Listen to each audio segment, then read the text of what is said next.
Welcome to the Top Advisor Marketing Podcast brought to you by ProudMouth. I'm your host, Matt Halloran. Being your own loud is not new to marketing, but the mindset, strategies, and resources to help you get there are evolving faster than this industry is keeping up. It is time to find a new perspective on what works why and how to move your business forward. Listen as I interview guests to help you learn from them how to be your own loud. Let's get to the show. Hello and welcome to another Top Advisor Marketing Podcast. I am your host, Matt Halloran. You know, there are fixtures in the world of marketing, and we try our best to get those fixtures on the show. And for some reason, it's like been a swing and a miss with our guest. I've talked to him, I've known him, our paths have crossed, and we finally were able to get Tim Welsh on the show. Now, he is the founder, CEO extraordinaire of Nexus Strategy, but he is a marketing and branding and public relations and everything financial services expert. I'm not trying to oversell you, brother, but welcome to the show, man. Thanks so much, Matt. Really appreciate that kind introduction, and I hope to not disappoint our listeners today. I know you're not, because we're going to talk about trends. So one of the cool things about being around as long as you and I have is we've been able to see different trends. We've seen things flash in the pan and long-term trends that have worked very, very well in the world of marketing, branding, influence, overall client communication. So I just want to start off by having you give just a brief history of your journey in financial services, and then we're going to dive right into the top trends that you're seeing today. Great. Yeah, I love sharing this story. It's a very personal one. I think it resonates with many of us in the industry through the years. Like everyone else, I started my career at Merrill Lynch in the 90s, working in the financial planning group, sort of a guerrilla marketing outfit. And we were really trying to change the culture, trying to move the needle of these advisors. They were brokers at the time, to focus on relationships, stop dialing for dollars, thinking about transactions, and look more at the long-term relationships that advisors have with clients. And as part of that due diligence research process, we came across this industry called the Independent Registered Investment Advisor space. It was very new at the time, but we saw, aha, that's how you do it. You have long-term relationships, you do a financial plan, you have managed accounts, managed money, you have a long-term focus, and you get paid by the client, not the product. So it's a very different dynamic. And so really try to replicate that through the Merrill system. And we just did it through education, through showcasing our top advisors and how they did it. And as part of that process, learned about this other company out there called Schwab. What was this all about? Well, they were the biggest custodian at the time. They still are. In fact, they are much more trillions bigger than they were when I was there. And that was a great chance to really pioneer a lot of different things, roll it out to this vast audience of independent business owners, whether that was a bank or a managed account or a piece of software. Really got good at helping figure out what was the message that would resonate with an independent advisor. How does it help their business, whether that's in their process of working with clients or in their own, profitability and growth and M&A and HR. And so that was really great learning experience in those two companies. But like everyone else, I was never going to be the SVP of anything at Schwab or Merrill. So I had to find something else to do. And consulting was just a natural location to land in, because what we were doing inside of those companies was consulting, helping advisors run a better business, think through it. So I left in 2006. So we're basically on the 17th anniversary of Nexus Strategy. And the focus has always been around helping companies and the ecosystem support advisors succeed, whether that's with their strategy or with their approach or their marketing, their sales. Some of it bled into the public relations. So we've done a lot of work around PR and content development. So it's really a mixed bag of just fantastic stuff. And I think our industry is ripe for disruption as always, and transformation today, still continuing, which is really exciting and makes every day you get up and go at it a super experience. So appreciate that question about the background, and hopefully I can provide some context and trend spotting, because that's kind of what we do. I love that you called it Nexus, right? So it's how everything comes together and works together. All of those things that you just identified, marketing, branding, communications, sales, systems, client service, all of those things, they have to have a nexus point in order for all of them to work. As you and I have done this for quite a while, those things were in silos for so many people for so long. But the firms that really grew, especially the truly independent firms that really grew, understood that they needed to have that center point, that hub, that nexus, as you call it. So, and I'm sure that was you didn't just happen across that. I have a feeling that there's massive intention when it came to the name. Well, you got a spot on there. That's exactly right. The Nexus is really a series of connections, and if you think about the financial advisor, they are the nexus point between the ecosystem that supports them and the end clients they service. And that word nexus is the most connected in the English language. So, as a marketing strategist, you can imagine we did some focused research on what the name should be, and it's been I think a very descriptive way to do it. And so appreciate that insight as always. You got right to the heart of the matter, and it only took you about 30 seconds. My business partner is a huge marketing and branding guy, and I've been learning from him for years and years. All right. What do you see? Like, if you were able to jump into a time machine and jump forward maybe 5-10 years in financial services, what do you think you would see? Well, I think it's going to be the continuing trend of, decentralization, moving away from that mothership, that corporate entity that controls, if we break it down into sort of the old Econ 101, the supply chain, manufacturing and distribution, a lot of these Wall Street firms or even the big broker dealers, they all sort of started in the manufacturing world, and they needed distribution. And that came in the form of financial advisors. So I think that's going to continue to be unbundled, whereas the advisor themselves will become the center point of the universe, which I think they're almost already there now, and really live and breathe and deliver that role as being important in the financial lives of their clients. And so the industry will evolve around that model. So I think we're starting to see it. There's still, of the 300,000 financial advisors out there in the US, there's roughly 200,000 plus that are still employees. So I think as we fast forward, we'll see more and more of them go out on their own or join other ventures that embrace that independent spirit. And if you look around the globe, that happened in the UK, it happened in Australia, it happened in Canada, where majority of firms are independent. They may be behind us a few years in terms of, sophistication and products and services and tech, but from a delivery of advice, its most purest form is when it's not, conflicted with some corporate entity. So I think that is what we see. Again, it's happening today. It's been going on for 25 years. I think it'll just be bigger, broader, faster in the next 5 years. I remember being at a market council summit meeting a few years ago, and the opening was 9,000 people were leaving wirehouses. That was a number of years ago. And I mean, if that trend, that number, which we are seeing, continues, holy cramoly, things are going to fundamentally change. Let's talk about tech a little bit. So you're in your time machine again. What do you think the tech looks like in 5 to 10 years? Well, again, the concept is when I walk in my office every morning, what do I log into? What is that one system, the CRM or the custodial workstation, or is it my portfolio accounting? What do I log into that morning to start my business, start my day? And I think what we're going to start to see is really more of this integrated ecosystem. We call it a digital ecosystem right now. Similar to your phone. You just go out there, find an app you like, you bring it down, drop it into the operating system, and guess what? It just works, right? It's all there. The vendors start coding towards these operating systems. I think that's what we're going to see. Less so, I have a financial planning tool over here. I've got a CRM over here. I do trading over here. I've got 17 custodians, so I need to reconcile this middleware.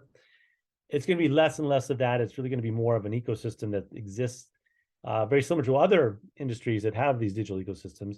And that's where the advisor can then tailor the experience they want for their clients, for their business, for their role in the firm, whether you're back office or operations or advisor or compliance person. Everyone wants their own view into how they operate their business on a daily basis. That, I think, is the future. We're starting to see it already. Again, there are a few firms that are doing this really well and pioneering this ecosystem approach. That's, to me, will be where the friction gets taken out, flexibility happens.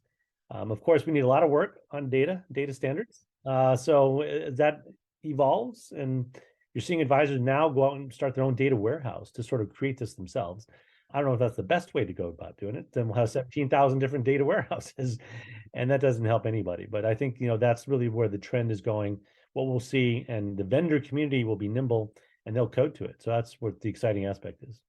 I can't wait for that, man. I can't wait for, when I meet with advisors who are friends of mine, when I'm at conferences and stuff, that is still their number one frustration. It's not compliance, which is what everybody thinks it is. It's actually the lack of everything truly talking to each other with that integration. I love the phone analogy, Tim. That was brilliant. And I want everybody to think about that who's in fintech.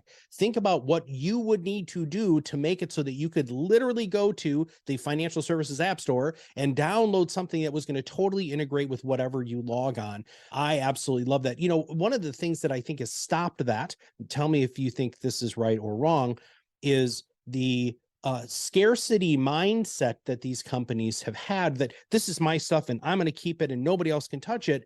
And now that we have Zapier's and we have API and we have RS, we have all of these different things.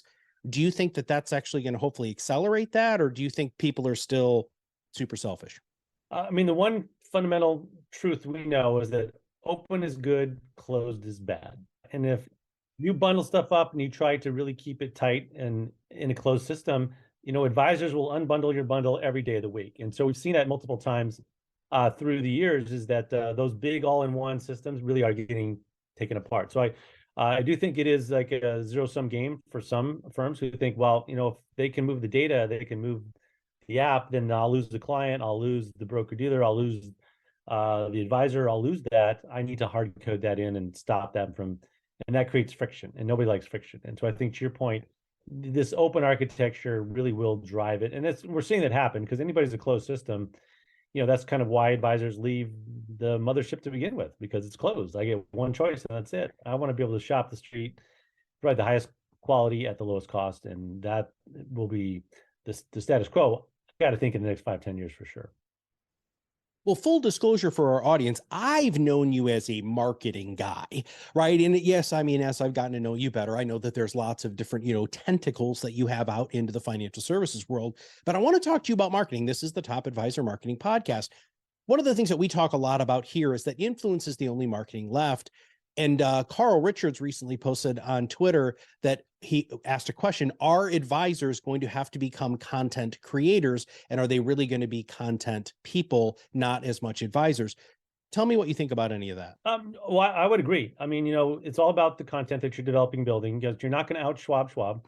Advisors don't have billion-dollar budgets. Nike, just do it, and Coca-Cola, running halftime ads at the Super Bowl or billboards on the 405 South. Our world just does not live like that. So you're right. As a business owner, a marketer, an advisor, you really have to be able to stand out. And we know, marketing is digital, but relationships are human. So how can you get that? And I stole that from a good friend of mine, by the way. I'm not always the originator of great. That was really good, dude. I love that. Yes. I'll give credit to Shannon Rossick over at wealthmanagement.com. I got that from her. And that's right. Absolutely true. So as an advisor, you're a professional. You're creating content, whether you know it or not, all day long. Just a conversation with your client, helping them navigate between a Roth IRA or a regular IRA. Guess what? You just wrote a fantastic blog piece in that 2-minute conversation you had. And that can live on the web. People search on that. I want to convert my IRA. What should I do? And that's where you're going to see the expertise. So while it may be intimidating and like, I don't want to write content, I'm not an author. Our good friend, Mr. Chat GPT, he can help you out, right? You just give him that prompt and I'll pop something that you can tailor and customize. So the tools are getting there. But I think Carl is right. You do have to have content and definitely be able to, demonstrate your value, demonstrate your expertise. And there's no better way than do that than say, hey, I had a client. Here's what the options were. Here's what we did. And it worked out great. Pros and cons. Let me help you with something like that. I can't think of a more powerful marketing, testimonial or example that advisors can use. And again, all they have to do is just look what the last phone conversation they had with a client, and that's their next blog post. Do you think that there's anything that's going to be a content trend? What do you see as killing it better than anything right now? Is there any one media that you're like, yep, okay, that's it? I don't know if it's any one media, but I think the approach is the more focused you are, the narrower the topic. People don't want to get too narrow, but some of the highest performing campaigns we've seen are when the content or the webcast or the podcast, the tweet, whatever the piece of medium was so tailored and focused to a niche within a niche within a niche. That person who has that need, all of a sudden, bingo, I will read that. I will log on. I will listen to that because that's exactly me. So the more personalized you can be in that space, the better it is. I mean, obviously people have their preferences for various things. I mean, we're seeing knuckleheads on TikTok give financial advice, which, hopefully the regulators are looking at that stuff because most of it's garbage. People are on TikTok, people are on Facebook, people are on Twitter, people are on Instagram. They're looking at these channels. So you definitely, the good news is if you create some content and it's digital, you can place it on all of those. But I think once you get a niche and you get a specialization, then you've got your own script right there to really drive your business forward. I love how you just said that. And I can't wait for my marketing team to get their hands on that, because it isn't about the media, it's about the message. And that is so vital when it comes to this. I was just on a phone call yesterday with an advisor, and we were talking about his niche, and he was like, Matt, I've got one for you and you're going to like this. I was like, okay, you've been listening to the podcast. All right, let's go.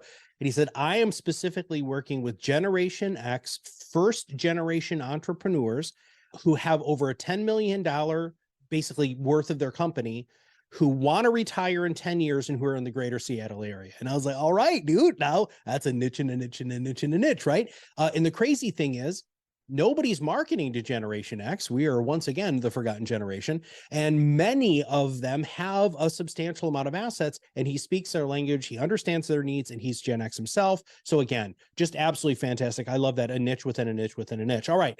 You brought up GPT. We haven't really talked a lot about it on the show. I've actually been experimenting with it personally, because as a professional interviewer, I wanted to see how the prompts really truly worked and how specific I could get in the questions basically that I was asking GPT to create. And Tim, honestly, I was freaking blown away, not just by the turnaround, but by the level of specificity that I could give.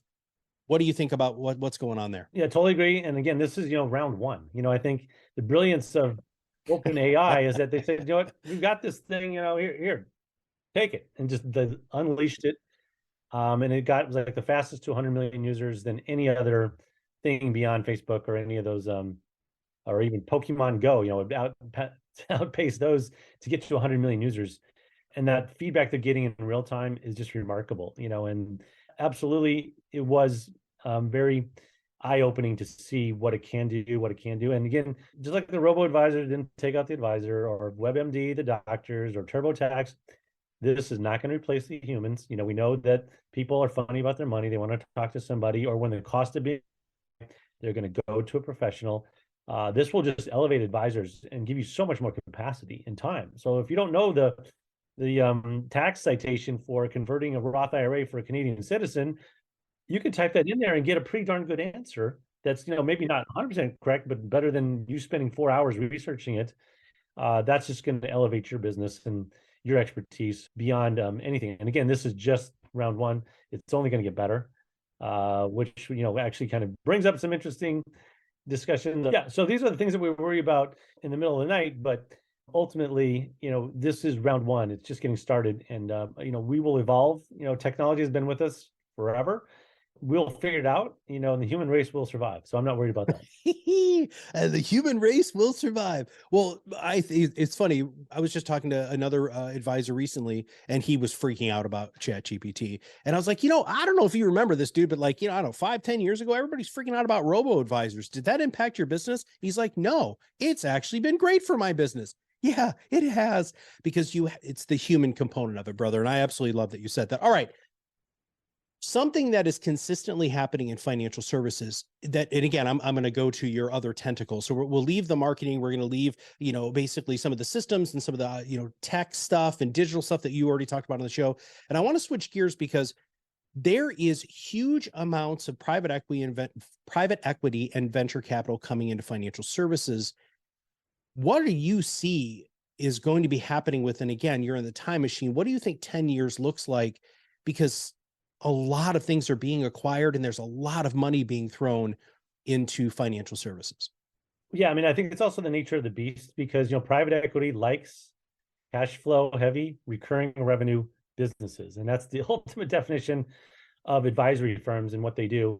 Yeah, there are some ties, Wall Street firms again, and it's all about product. It's all about making money and not about, the client service. So that's somewhat of a, I think, overblown fear, because what it really does is it just takes the risk away from the entrepreneur. Most advisory firms are driving down the road, one foot on the gas, one foot on the brake, and the whole thing is just shimmering because it's, the advisors self-funding this. So if you bring in outside investors, it actually frees them up. They're not, putting all of their marbles on the table. They can actually then take more risk, have much more flexibility to grow the business instead of trying to maintain it and manage it. I think overall it's a great thing. Absolutely, yes, consolidation is going to happen whether we like it or not. Economies of scale is just an undefeatable team. They've never lost. They've won every World Series, every Super Bowl. It's just going to happen that way, and therefore, just anticipate and expect it. And again, but as the technology gets better, the scale gets more important, the capacity increases. So I think it's going to be able to leverage advisors to be able to do more because they have more time, and be able to lower their minimums. It's a good thing.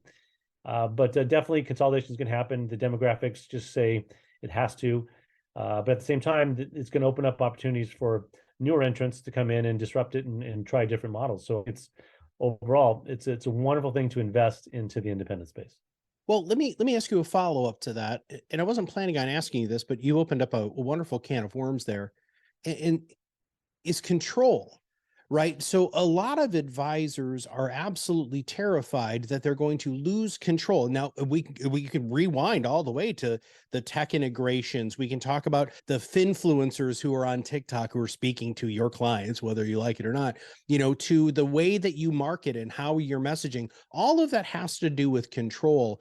How do you talk to advisors who are generally control heavy and get them to understand that by doing things like potentially taking private equity or venture capital or opening up their minds a little bit more, how do you help shake advisors and make them have that realization? It's really comes down to a very simple question. What do you want to be when you grow up? If you want to stay who you are, stay small, keep it all, that's perfectly fine. If that's your definition of success, then absolutely you would say no to doing that. But if you also say, wow, I can actually impact 1,000 lives now, but if I grow this capacity, efficiency, bring in more partners and friends, I can impact 10,000 lives. That's going to raise all boats. Society will be better off. I mean, you can easily attach it to a higher calling of what we're doing in this profession. So it's going to be a very personal decision. Some are going to say, yeah, I see that. I'm a visionary. Let's hit the gas. Let's go. Others are just like, I've just grown up this business. I want it this way. And that's fine. That's the beauty of it. You can do it however you want. But I think ultimately it's really appealing to that visionary in you. All right. My favorite question for you, Tim. What question should I have asked you that I didn't?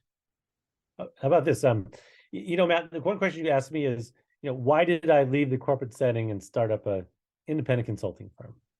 Ooh, I love that. Okay, take that question. Go ahead. Well, as I mentioned early on in the intro, I was never going to be the SVP of anything in a corporate setting. But also, I think just the internal nature of what I like to build and accomplish things. The traditional corporate setting, being employee number 68,212 at a big Wall Street firm, just is not conducive to that. You want to be able to spread your wings and find partners that are out there, discover new ways, and find the innovators and bring them together and join them in whatever it is that you're doing. That to me is so energizing and so exciting, is to bring that all together. And I think the only way you can do that is if you're a free agent. I think those athletes back in the 70s who said, you know what, I don't want to be just drafted and have to play for one team. I have great skills. I can play for any team, but you're not letting me do that. So I'm going to sue for free agency. And of course, that opened the can of worms. And all of a sudden, sport became massively popular beyond just the team loyalties. They're necessary. You sort of need that sort of box to play in. But at the same time, it really has been transformational, just personally and professionally, to be able to do this, and just having the confidence to know that you can do it. Everyone wants you to succeed. That's one thing I did find along the way, is that your friends want you to succeed and they will help you. And that, I think once people realize that, then it's not so scary, but it is scary. I mean, you're out on your own, you're taking a big risk. But I think that to me is kind of what I've learned and gleaned over the past 17 years in doing this. Two things on that. Number one, I too wish you the greatest success in the world. I hope that you achieve whatever you want to be when you grow up. And I also think that you've done an amazing job in your career of finding those other open-minded free agents that are truly exceptional within financial services. and you've been able to build relationships with them. Some of them you've actually helped, some of them you've mentored. And so for all of us in financial services, Tim, I want to thank you for all of the work that you've done, because it's been really, really impactful to our industry. And I'm sure that there's a bunch of people who want to find out a little bit more about you, who you are, what you do, and who you can help. Where should people go to find out a little bit more about Tim? Well, we got a nice website up there on the intertubes. It's www.nexus-strategy.com. A lot of my articles and content's up there, kind of a description of what we do. Also fairly active on Twitter at Nexus Strategy is the handle there, so you can find that. Or just come to any conference that you can think of. Pretty sure I'll be there as well. So definitely love hanging out at the industry events. Again, that's kind of where a lot of the clients that we work with are in those exhibit halls, or they're the content producers and developers who are making it happen. You can typically find me there. And that's where I always see you, my friend. And I can't wait to see you at the next conference. So, Tim, I really appreciate all of your thought leadership and everything that you've done in financial services. Thanks for being on the show. My pleasure, Matt. What a fantastic program we've got. And I always listen to it all the time. Thanks, brother. All right, everybody, if you want to figure out how you can hone your message, like Tim said, a niche within a niche within a niche, you can join the PodRocket Academy for free. Please go ahead and go to ProudMouth.com and find out how you too can accelerate your influence. So for Tim and all of us here at ProudMouth, this is Matt Halloran, and we'll see you on the other side of the mic very soon. Thanks for listening to the Top Advisor Marketing Podcast, brought to you by ProudMouth. If you want to know more about how you can be your own loud, visit us at ProudMouth.com and sign up for the PodRocket Academy. Through courses and office hours led by professional podcast producers and digital marketers, you will learn everything you need to know to become the trusted subject matter expert you were meant to be.